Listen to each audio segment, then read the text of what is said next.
Morning, friends. We're reading chapter 16, Grave on the Mountains. The path led forward to the edge of a yawning chasm, then stopped dead. This grave-like gorge yawned before them in each direction as far as they could see, completely cutting off all further progress. It was so filled with cloud and mist that they could not see how deep it was, nor could they see across to the other side, but spread before them like a great gaping grave, waiting to swallow them up. For a moment, Much Afraid wondered whether this could be the place, after all, but as they halted on the edge of the canyon, they could plainly hear the sound of mighty swirling waters, and she realized that they must be standing somewhere near the lip of the great fall, and that this was indeed the place appointed. Looking at her companion, she asked quietly, What must we do now? Can we jump across to the other side? No, they said. It would be impossible. What then are we to do? She asked. We must leap down into the canyon, was the answer. Of course, said Much Afraid at once. I did not realize at first, but that is the thing to do.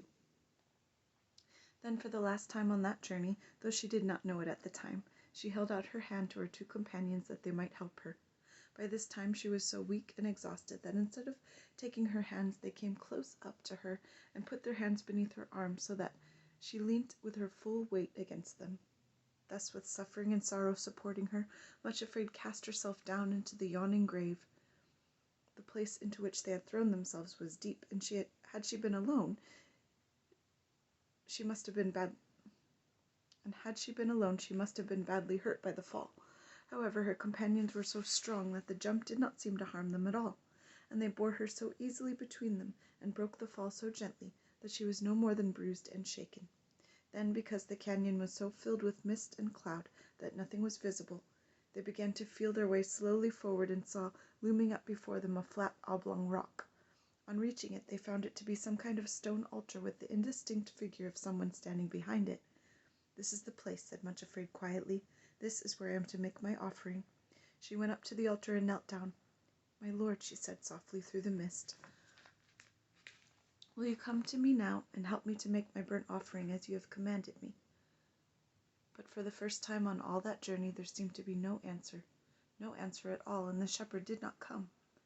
She knelt there quite alone in the cold, clammy mist, beside the desolate altar in this valley of shadow, and into her mind came the words which bitterness had flung at her long before, when she walked the shores of loneliness.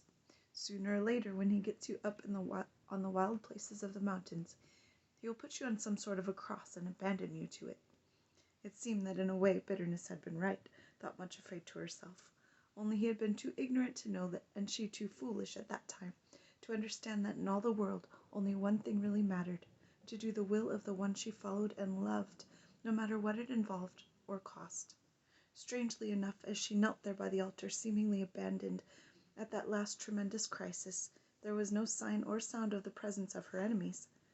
The grave up on the mountains is at the very edge of the high places, and beyond the reach of pride and bitterness and resentment and self-pity, yes, and of fear too, as though she were in another world altogether, for they can never cast themselves down into that grave. She knelt there feeling neither despair nor hope. She knew now without a shadow of a doubt that there would be no angel to call from heaven to say that the sacrifice need not be made, and this knowledge caused her neither dread nor shrinking. She felt nothing but a great stillness in which only one desire remained, to do that which he had told her, simply because he had asked it of her.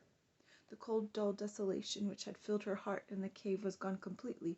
One flame burned there steadily, the flame of concentrated desire to do his will. Everything else had died down and fallen into ashes. After she had waited for a little, and still he had not come, she put out her hand with one final effort of failing strength, grasped the natural human love and desire growing in her heart, and struggled to tear them out. At the first touch, it was as though anguish pierced through her every nerve and fiber, and she knew with a pang almost of despair that the roots had wound and twined and thrust themselves into every part of her being. Though she put forth all her remaining strength in the most desperate effort to wrench them out, not a single rootlet stirred. For the first time she felt something akin to fear and panic. She was not able to do this thing which he had asked of her. Having reached the altar at last, she was powerless to obey. Turning to those who had been her guides and helpers all the way up the mountains, she asked for their help, and for them to do what she could not for herself, to tear the plant out of her heart. For the first time, suffering and sorrow shook their heads. "We have done all that we can for you," they answered, "but this we cannot do." At that the indistinct figure behind the altar stepped forward and said quietly, "I am the priest of this altar. I will take it out of your heart if you wish." Much Afraid turned toward him instantly.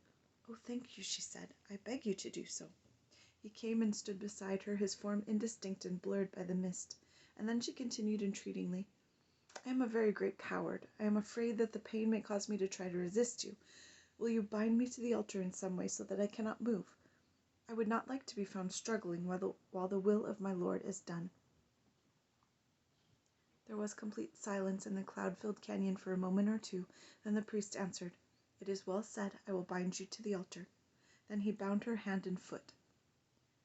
When he had finished, Much Afraid lifted her face towards the high places, which were quite invisible, and spoke quietly through the mist. "My Lord, behold me. Here I am, in the place thou didst send me to, doing the thing thou didst tell me to do. For where thou diest will I die, and there will I be buried. The Lord do so to me, and more also, if aught but death part thee and me." Still there was silence, a silence as of the grave, for indeed she was in the grave of her own hopes, and still without the promised Hinds' feet, still outside the high places, with even the promise to be laid down on the altar. This was the place to which the long, heart-breaking journey had led her. Yet just once more, before she laid it down on the altar, Much Afraid repeated the glorious promise which had been the cause of her starting for the high places. "The Lord God is my strength, and he will make my feet like hinds' feet, and he will make me walk upon mine high places, to the chief singer on my stringed instruments." The priest put forth a hand of steel right into her heart. There was a sound of rending and tearing, and the human love, with all its myriad rootlets and fibers, came forth. He held it for a moment and then said, "Yes, it was ripe for removal. The time had come. There is not a rootlet torn or missing." When he had said this, he cast it down on the altar and spread his hands above it.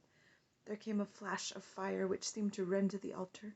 After that nothing but ashes remained, either of the love itself, which had been so deeply planted in her heart, or of the suffering and sorrow which had been her companions on that long, strange journey. A sense of utter, overwhelming rest and peace engulfed Much Afraid.